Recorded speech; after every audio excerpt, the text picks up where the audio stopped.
to a Fox News alert. America's getting older. President Trump says he is not confident the Israeli-Hamas ceasefire deal will hold through all three phases as he takes immediate action in support of the Jewish state. Trey Yingst is live in Tel Aviv with more. Hey, Trey. Yeah, hey guys, good morning. Overnight, President Trump signed a series of executive orders in the Oval Office. He took the opportunity to speak with a small group of journalists that were part of the expanded press pool. Now, he made many headlines discussing foreign policy, including new insights about the ceasefire between Israel and Hamas.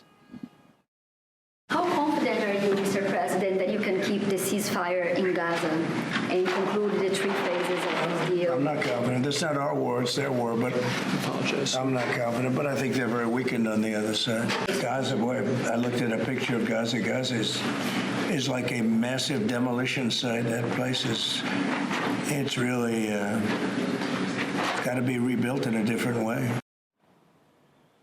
The president is exactly right. There is a catastrophic level of destruction to Gaza. The World Bank estimates more than $18 billion worth of damage to the enclave. And if the ceasefire collapses after phase one, that number will rise.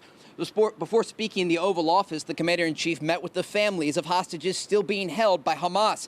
As he addressed the crowd at the Capital One Arena, behind him was freed hostage Noah Argamani. She was rescued during an Israeli operation in June.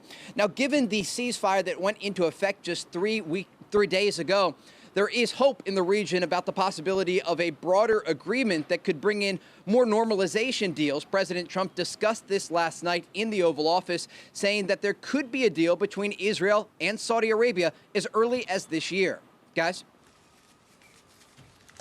Hey, Trey, how is this being received in Israel, the deal, would you say? I know it's tough to, for the most part, do you think people are pleased by it, frustrated by it? What do you think?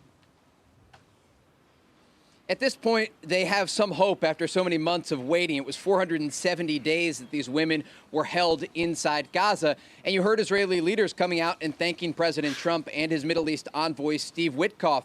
But I think when we look at the broader region here, the Israelis are already using this new administration as an opportunity to take the gloves off against many of the factions like Hamas and Islamic Jihad across the region. Just as we are talking here, there's some breaking news in the Middle East.